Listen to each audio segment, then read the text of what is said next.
Welcome to Vision 360, where we look at cybersecurity from every angle, from the technical foundations through corporate governance and beyond. I am your host, Matthew Webster.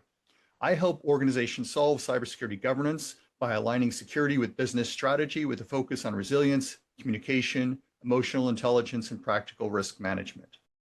My approach is shaped by decades of experience in the field, including multiple CISO roles and working directly with leadership teams through training, assessments, advisory support, and making cybersecurity a strategic asset and not a technical afterthought.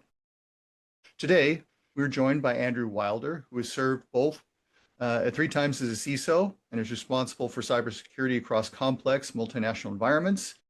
Andrew's experience brings a unique perspective on the cultural, psychological, and political pressures that security leaders face when raising concerns at scale, especially when those concerns challenge established narratives with technical leadership. Andrew has lived through a situation where speaking up has led to significant professional consequences. His story offers a candid look at the risks CISOs face when they prioritize integrity, fiduciary responsibility, and business protection over comfort and conformity. But before we get started here, Andrew, do you want to take a couple of minutes to introduce yourself a little better than I could?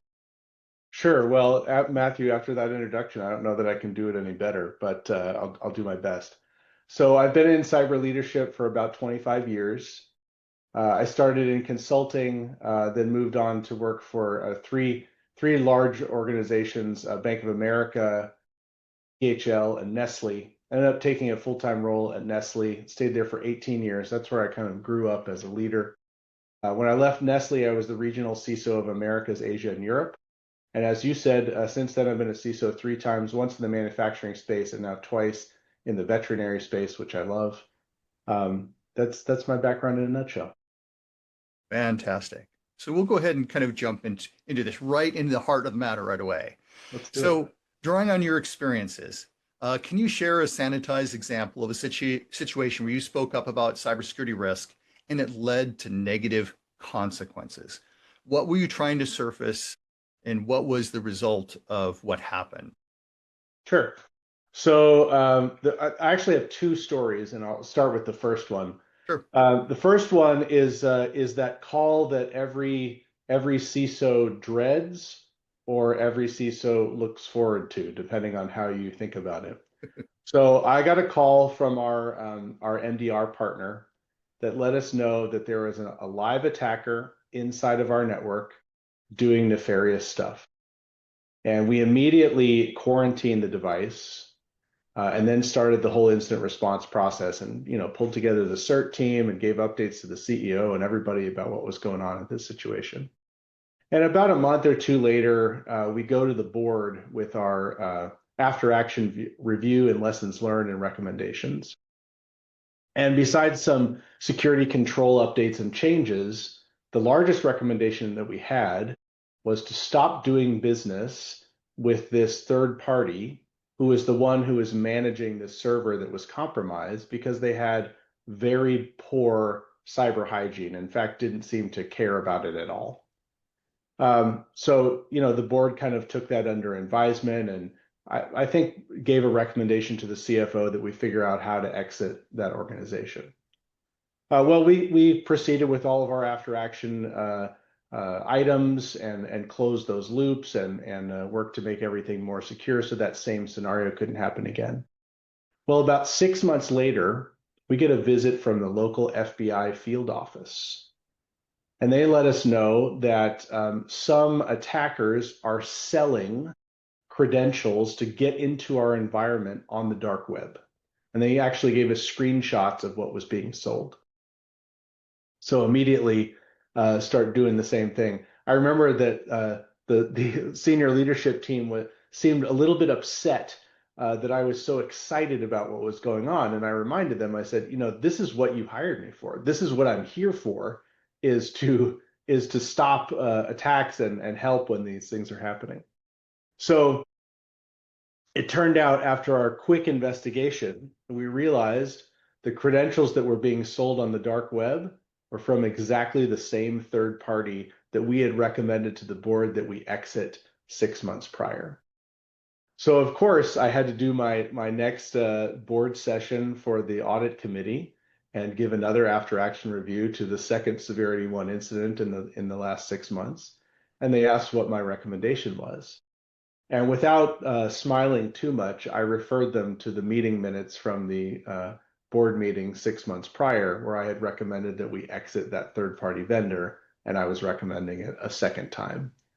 And though the board was very supportive of that, the senior leadership team was not happy about the fact that I was calling them out for failing to do what I had recommended and the board had agreed with 6 months prior. And they kind of, backtracked and said, "Oh, we're working on it. We're trying to exit it." But it was clear that I had been right the first time, and it put them in a negative spot. So that's my first story of fun stuff. I'd love for you to ask me any questions you have about it.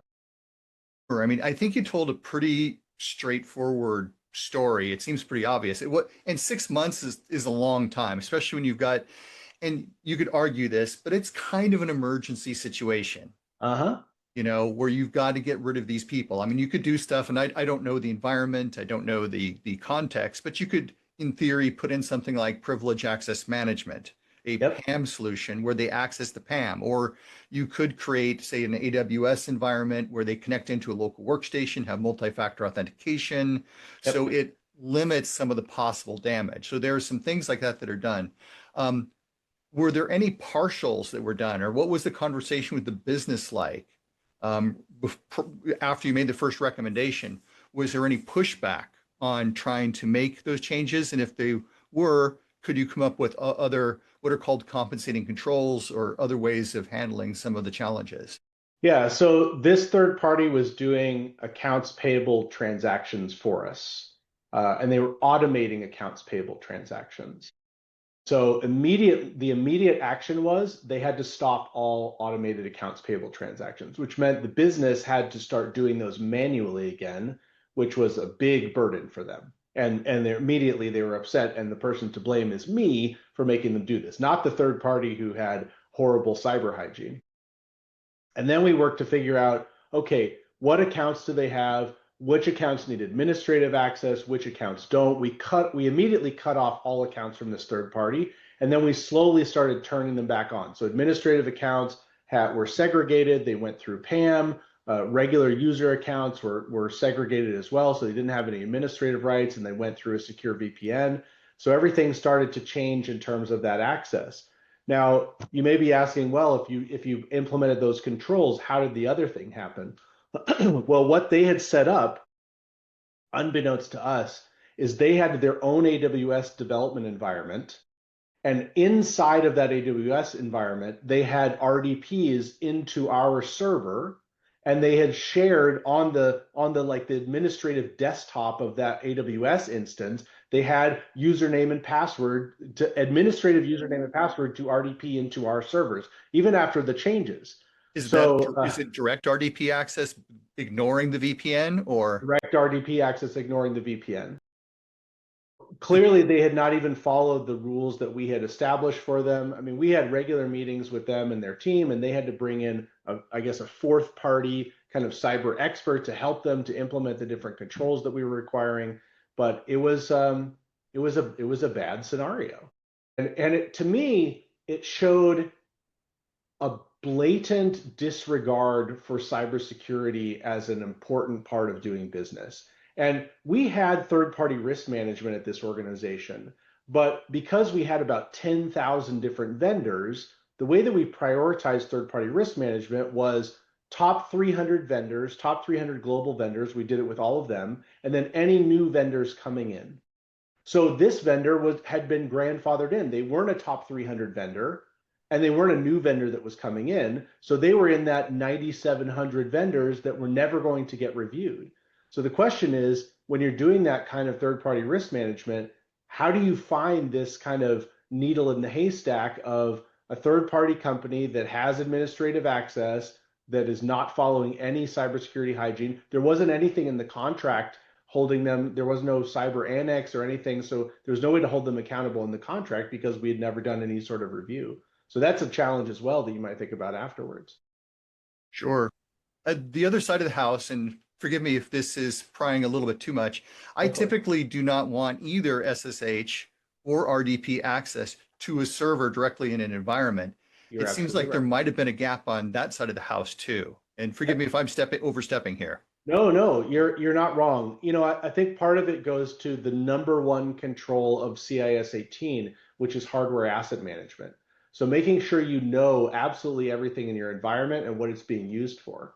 So when we did the first lockdown, we looked at a list of servers that the business had told us these are the servers and workstations that are being used for this process. When the FBI came in, it was a different server that we didn't know about that they were using for dev access that hadn't been subject to those other controls that we had implemented. So if you don't have strong asset management that's tied to kind of business process where you know every business process, every third party that's tied to each of those different assets, then it's going to be very difficult for you to implement those types of controls. Absolutely. And that oftentimes, I mean, one of the problems that I see with IT, and it sounds like it might be some of the challenges here, they are great at building.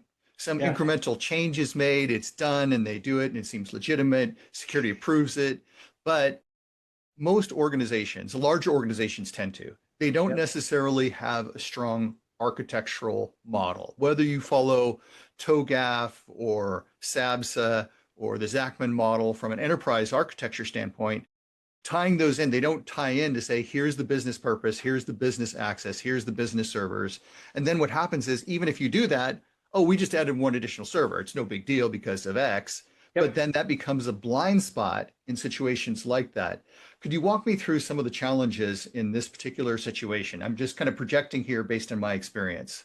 Yeah. So, and similar to the third-party risk management story, we had enterprise architecture, but we were only looking at top 10 programs, new programs that were coming in. Mm, No one was retroactively going and looking at the hundreds of legacy processes and applications that we had and saying, what's the architecture behind those things?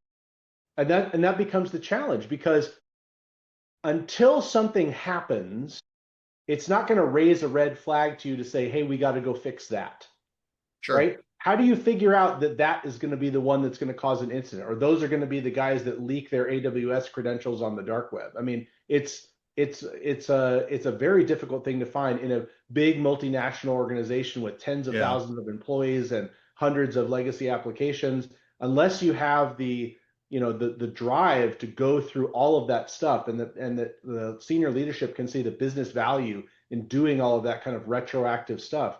When I was at Nestle, we did something that was called call to arms, and it was after I think two or three bad audits, and the CIO said, we're going to stop all the projects that we have going, and the entire IT organization, 3,000 people, we're going to go and do this. We're going to retroactively go back. We're going to look at every global application, every regional application, every local application. We're talking of thousands of applications throughout Nestle. We're going to put basic security controls, identity, data, encryption, all of the kind of PAM, all of the stuff that you need to do.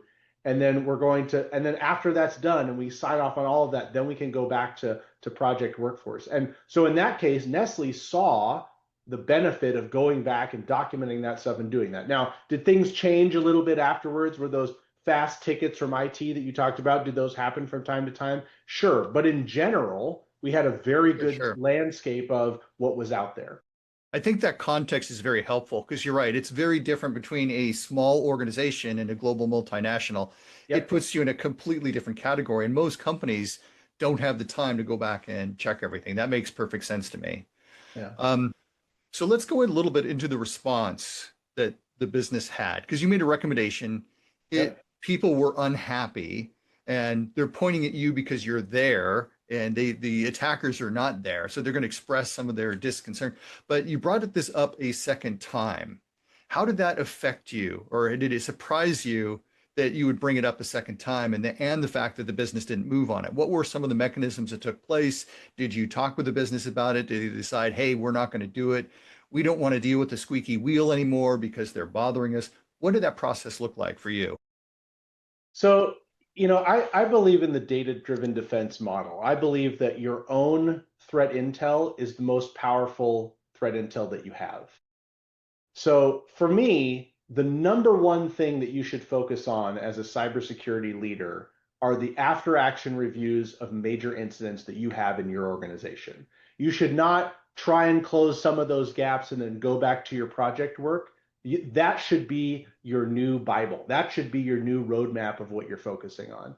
And I think what happens in larger organizations is that you have other people who are responsible for things. You have the finance organization or the legal organization who may be responsible, and you kind of push and prod and say, hey, are you doing that? Maybe you don't have a good project or program management structure around those actions, and you just think people are going to actually do things.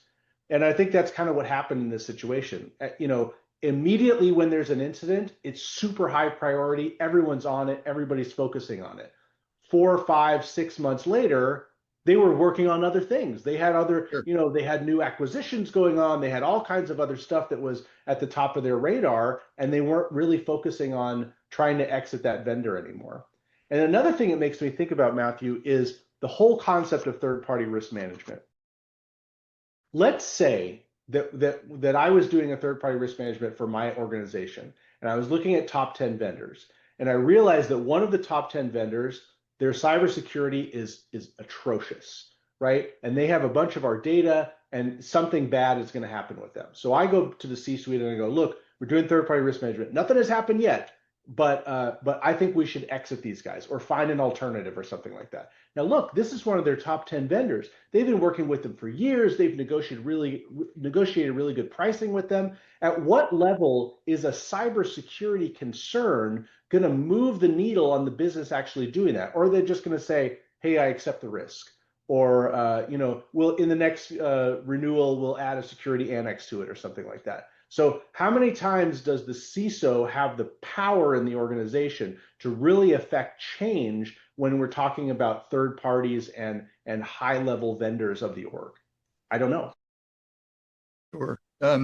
So you've got the business, they've decided to ignore you. You press the point a little bit further. We need to do that.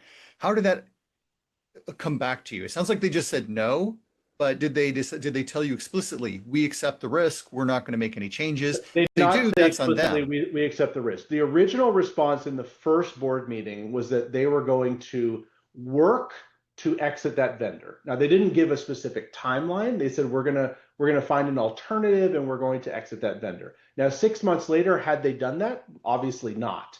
Maybe they had been making some progress towards it, but they had to react in that meeting and say, oh yeah, we haven't done this yet, but we're still working on it, kind of thing. But it put me in a very negative view of the senior leadership team, not the board. The board, I said, hey, here's what we want to do. The board said, yep, we agree with this. Let's go ahead and do that management team. And 6 months later, they were kind of like, hey, how come you haven't done this thing that you said that you were going to do? And that's we're going to talk a little bit later about personal legal liability and golden parachute and stuff like that. But that puts you in a position where who are you gonna tell the truth to, right? Or who are you gonna put in a negative light? So my focus was, look, I'm reporting to the board in this thing. I'm going to tell them exactly what's happening and be honest with the board. And it may put me in a negative light with the senior leadership team, but I can't, you can't serve two masters, kind of thing. Yeah. So did you report, like from a direct org chart perspective, did you report into the board or did you report into the CIO or I reported to the CIO? Yep. Okay. Okay. Yeah, that's a big challenge. And I see that kind of as a repetitive motif amongst a lot of CISOs, because you report something that's inconvenient, but it is true and it's something that needs to be focused on more. And some of that is on them. So that speaks up when you've got this sort of conflict there. You're right. It does put CISOs in a very negative situation because you can CISOs reporting to a CIO will almost always have some kind of a conflict of interest, especially when you go to the board. And look, I mean, I know that CISOs are being told all the time before they go to board meetings, they're being prepped on what kind of answers to give.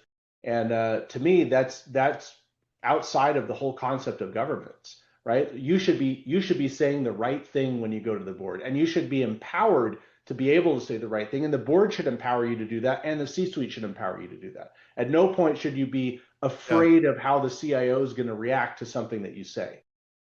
Yeah. No, I agree. And that's, to me, I agree with you. That's a fundamental flaw from a governance perspective. So You went to it a second time, but how did that affect you personally within the organization as a CISO and professionally as a CISO? You Yeah, know, so I would say at that point, the majority of the C-suite, I had a negative view from them, right? They're like, here's this guy who's causing trouble for us, who's calling us out in front of the board. We want the board to like us and respect us and think that we're doing a good job. And this guy's, putting us in a negative light. And actually, it leads pretty well into the second story. So in the second scenario, we started doing a lot of M&A. Now, in my whole career, I've done tons of M&A, and I'm talking about, billion-plus-dollar organizations that we would bring into our organization, huge orgs that we would bring in. In this case, the M&A was a little bit smaller. We're talking about, multi-million or hundreds of million-dollar organizations and maybe, 1,000 employees kind of thing.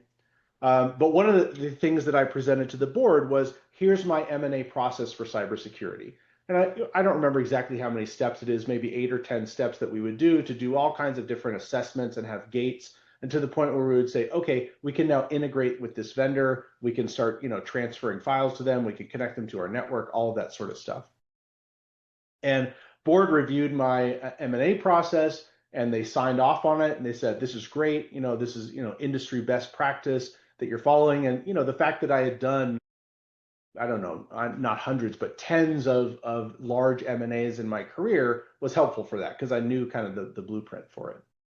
So we start doing the M&A process. And part of the gates are that based on our third-party risk assessment of these companies, there are some gaps that they need to close before we can integrate with them. And so, we find the gaps, we assign the owners, we give them due dates, and we start to move towards those due dates. And guess what? Almost every time they're like, oh, sorry, we haven't done that yet. We're going to have to move that out another 2 weeks or whatever. And meanwhile, the business is pushing on me, saying, when are we going to be able to do this integration? And so here I am put in another tough position where I'm having to tell the business, well, they're not closing the gaps that we have. And they're saying, we don't care about the gaps anymore. We want you to go ahead and do the integration. And I said, here's the process that I agreed on with the board, that they said, yes, we're rubber stamping this. This is the process that we want to follow. And now you're telling me to not follow the process that I've agreed with.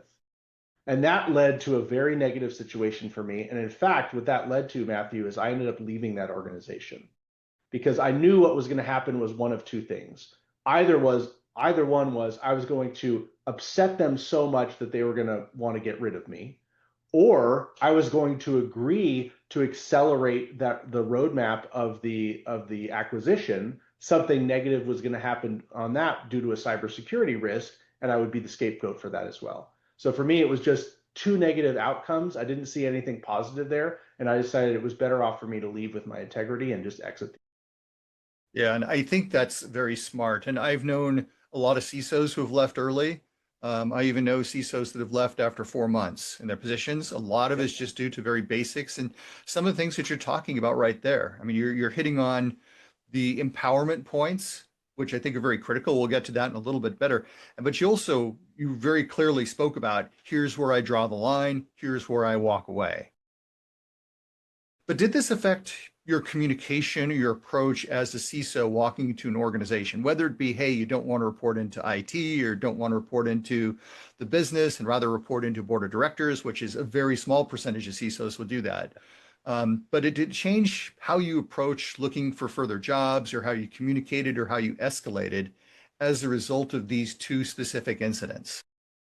So I will say, so first of all, in my entire career, I've never reported to anything outside of the CIO. Now, you and I agree that can lead to conflicts of interest. Now, certainly there are some CIOs who empower their CISOs, and there's not a conflict of interest, and those work out well. So it can be personality based where those things still work well. But I think the best thing for any organization, regardless of personalities, is for the CISO to report to anyone but the CIO.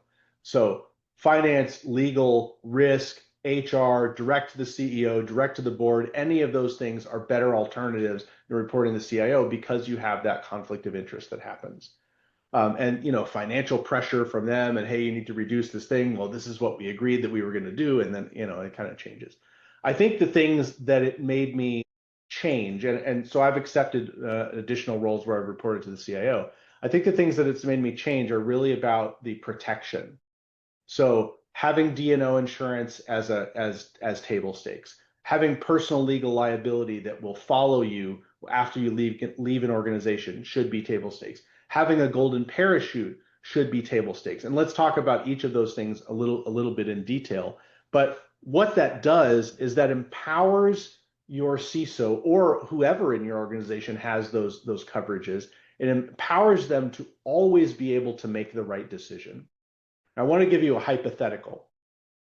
Let's say that we have a friend, Steve, and Steve is the CISO for an organization. And Steve finds out something bad that's happening that he should raise.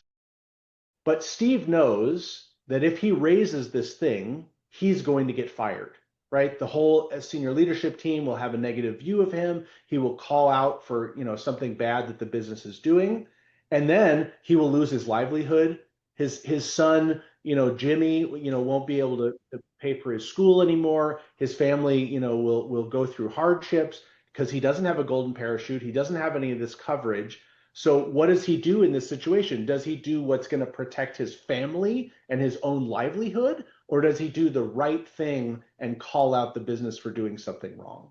And that's a hard position to put people in. But there's ways that you can protect your organization for having to put someone in that position. And the ways that you can do that are D&O insurance, which, by the way, all other officers and directors have in your organization. Get that in writing that you have D&O insurance. Don't just get someone's word for it. The second one is about personal legal liability. And organizations who you're negotiating and they say, oh, we don't do that. Every CFO that I've ever known has personal legal liability insurance that follows them after they leave the organization. Because if something happened, a lawsuit can happen in the future.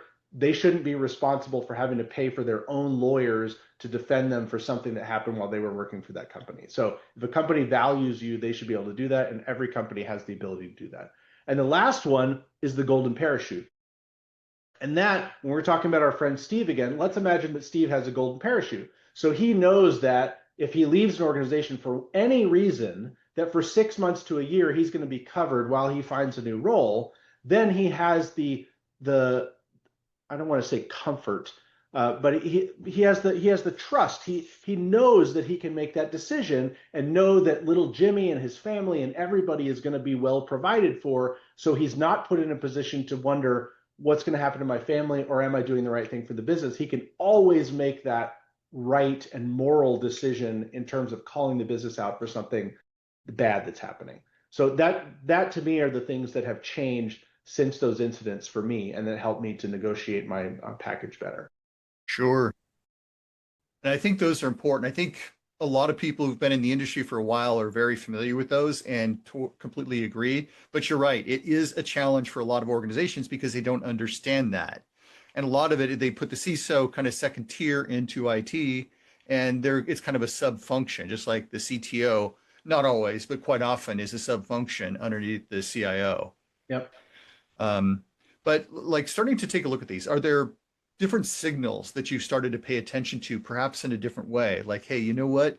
This could have consequences for other people, or this could be a challenge for you. Has that changed how you approach listening to some of those signals, either from the board or from the executive team or for others? So I think one of the things that you want to do, and this is hard to do before you join an organization, but one of the things you want to do is you want to get the sense of culture in an organization, of empowerment. You want to see an organization where the leadership team is empowered individually to be able to do the right things. And what kind of questions can you ask when you're going through the interview process to make sure that that happens? That's a hard one. I'm sure you can figure out some good ones, but really what I would do is make sure that you're talking to some of those senior leaders before you're joining the organization, and that you can get the fact from them that they are empowered to be able to do the right thing and that the organization expects that and appreciates that. One thing you can do is look at the values and the mission of an org, and a lot of times that will give you some things about trust and integrity, and those kind of things are things that you want to look for, is what I would say. Yeah, that makes perfect sense, and it's very tough too to try to do that. I've done that, but sometimes they look at you funny, but like, no, this is absolutely critical because your job matters more than anything else. You know, your Yeah. family's first, but then your job, and you need to make sure that you're stepping into a strong ethical organization. So I love the fact that you brought that up because Yeah. you And have to. It's about unfortunately, the people. sorry, unfortunately, you can do your best due diligence on that and then join Yes. an organization and realize 3 or 4 months later, oh boy, I made a mistake and this is not the right thing. And in those cases, as you said, you know, people who have left after 4 months, the right thing for you to do at that point is to leave. Yeah. Because if you're not working for an ethical organization, you're going to be put in a negative position at some point in the future. So I wouldn't put yourself in that position. Absolutely. So you've talked a little bit about that reporting framework, how you have these questions or the concerns that need to be brought up, but they do put people in a negative light. And there's some personality types that definitely react to something like that because it's going to look a little bit like negligence. Um, and let me kind of dive into this where the heart of this question is. So, like for example, you went to the business, but hey, this new incident popped up. Do you want to perhaps say, hey, we're in the process of working on it? Because the business was able to come in and say, yes, we're in the process of working on it. Here's the 5 steps that we took. We were Mm. waiting on 6 and 7 because we've got some more due diligence to do. They could still save face if you believe in the concept of face Yeah, when approaching the board. It doesn't necessarily have to be entirely negative. yeah. Was anything done like that to try to lessen the effect on others? And what did that look like and what process and what were the roadblocks if you ran into related to something like Yeah, sir. I mean, I met with the controller and we discussed what was going on, and I showed them the slides that I was going to share with the board. And the normal process for us is we would socialize the board deck, I don't know, at least a week before the meeting. So we would send it to the board members so they could read through it ahead of time, and we'd also send it to the senior leadership team. But in this case, you know, as we were going to be kind of calling them out, I did meet with the controller and say, hey, you know, here's the action that we agreed 6 months ago, and you're going to have to give an update on it. So they were prepared for it, but they weren't happy about it. But the fact that that deck had already been socialized with the board as well as with them, there wasn't anything they could do to say, oh, don't say that or minimize it or something like that. And if they did, that would also not be a very moral thing either, is to say, right, right. you know, let's not bring this up. I mean, I But you think the could whole but you could bring something like that up if you had talked to them ahead of time. This needs to be brought up that let's get a status update from you where we're at because this yeah. affects cybersecurity. And it did. It gave them an opportunity to come in and give a status update, you know, to update their own slides before they sent them out. So there was that ability, but it's still, you know, to me, the whole point of governance is about transparency, right? Let's not sugarcoat anything. Let's not have watermelon measures. I mean, let's just be really honest about where things are. And when they ask questions, let's give them honest answers because really that's what they're here for. If you're sugarcoating everything, then the board is not able to make the right decisions because they're misled in terms of things. So, um, you know, I was trying to be transparent, and I think they saw that, but they weren't happy about it, and it didn't lead very well into the M&A situation that happened later. Sure. So I could see as well, like you seem very knowledgeable about your fiduciary duties. Not all CISOs are. I'll admit the first time I stepped in, I did not know my fiduciary duties. A lot of CISOs aren't paying attention to what are the expectations from a legal standpoint, and they change from state to state. Yep. Sometimes there's a lot of commonalities, but there are some differences as well. But how did understanding your fiduciary duties really play into your leadership decisions? Yep. So as I started reporting to the board, I wanted to understand what is it that the board is looking for. And so I started to read some books, to take some classes to understand about governance. I joined 3 different nonprofit boards to serve, where I'm still serving on a couple of those today. And that really helped me to understand from the other perspective, when I'm on a board, what is it that I'm looking for from the management team? And so I think that helped me to be a better executive reporting to a board because I could understand from their perspective. And so I would encourage anybody who's reporting to a board today, you know, do some research, you know, read books, take a course, whatever. There's some good courses out there. And then if you can, try and serve on a nonprofit board or a private company board or something, because it will give you a really unique viewpoint. And actually, in talking to my CEO, she said the same thing. She said, before I was working for the board and I was giving them stuff, and then she had joined another company's board. And then she said, as soon as I did that, things clicked. I was really able to understand how my board works, what it is that they're looking for, all of those kind of things. So I think it's a powerful perspective. Sure. Did you ever consider, because like one thing I like about you, you're a stand-up guy, you're saying what needs to be said. But is there any point where you did remain silent on some of the stuff, or maybe lessen some of that so you didn't bruise egos in that governance process? Or was it always, let me be straightforward, hear the issues, and move forward? So there were some times when I remained silent, but it wasn't based on the stuff that I was bringing. There were a couple times when people said things in the board meeting that I knew were not 100% correct. And instead of calling them out in front of the entire group, after the fact, I spoke with them and I spoke with the leader of the audit committee and explained, hey, some of the things that were said and that were recorded in the notes were not totally correct, and we want to kind of change those answers a little bit and the understanding a little bit. So yeah, you have to understand that all the people in those rooms have egos, and some of them are huge. And you need to have good relationships with people. So I'm not for publicly shaming people, but I am for transparency. Okay. So did some of the not shaming people, did that kind of change your viewpoint on some of the governance when you start to step into some of those roles and say things that are negative? Or was that just part of the way who you've been throughout your entire life?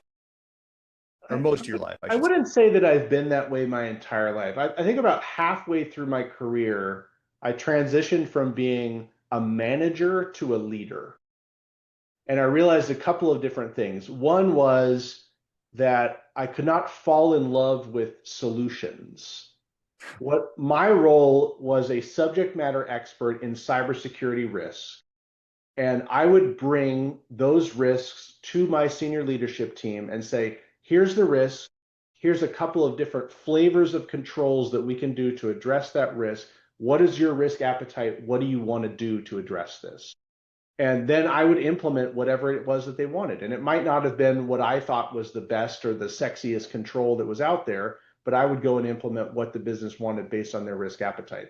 And changing that mindset made me much happier too, because in the past I would try and garner support for my solution that I thought was the best solution. And then if that didn't get selected and something else got selected, I would think, oh, I failed, or oh, now I can't do that thing that I wanted to do.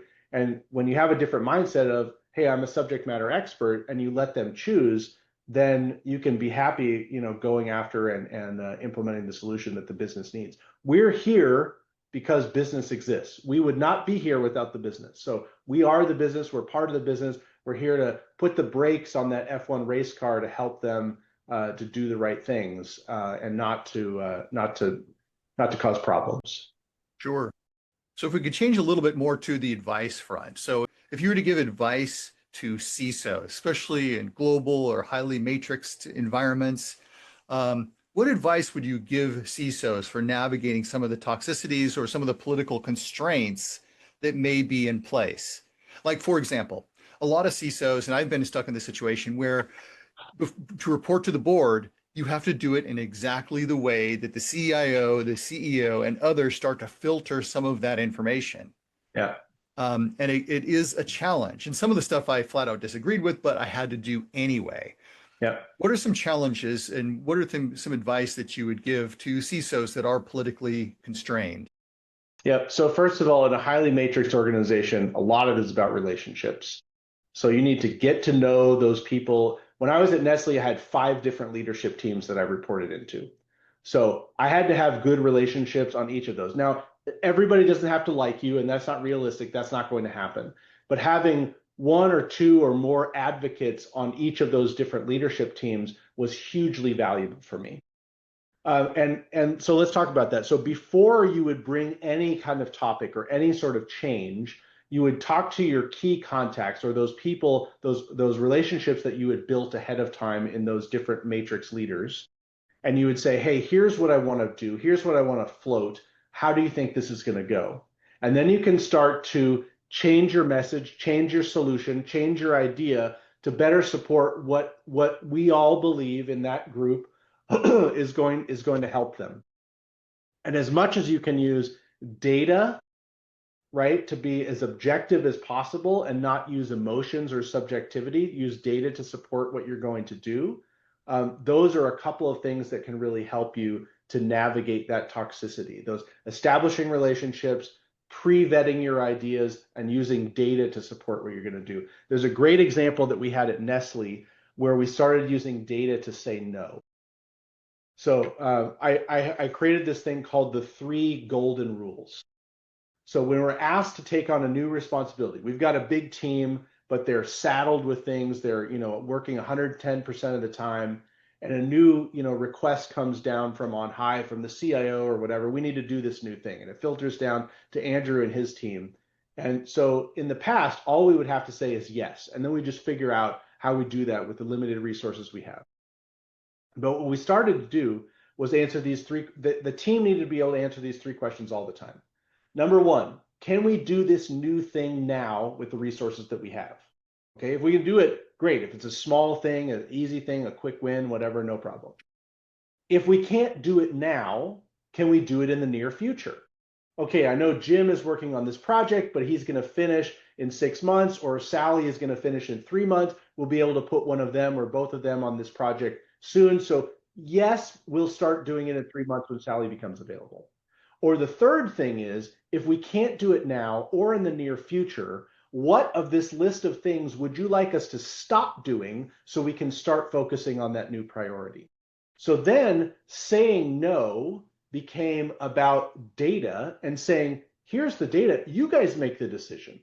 Here's the 8 things that the team is working on today. Which of those do you want to slow down or stop so we can start working on the new priority?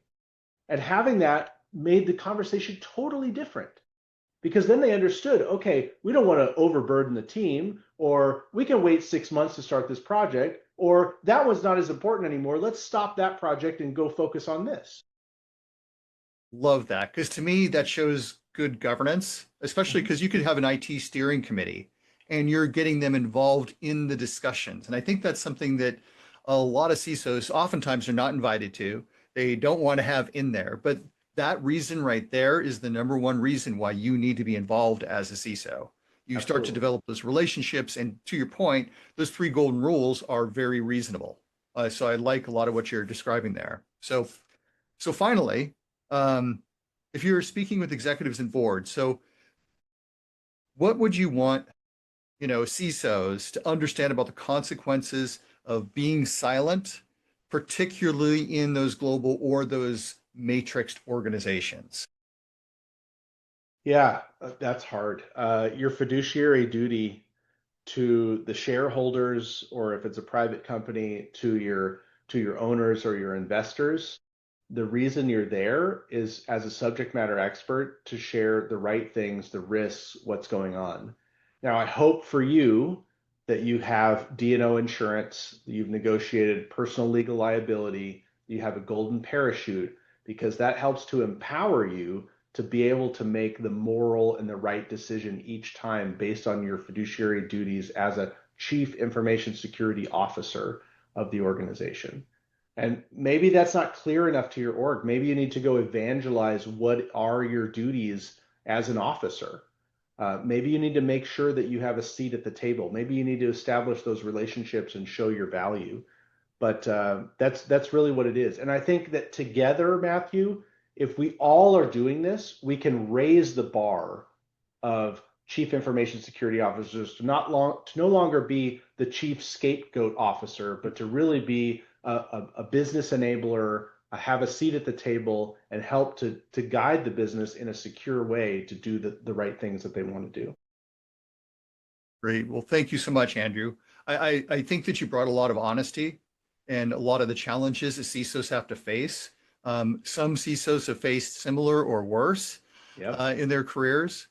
So I think that you have brought a lot to the table. So I really want to thank you for your honesty and transparency and helping other people understand what the actual consequences can be. So thank you very much for your time. My pleasure, Matthew. Thanks for having me.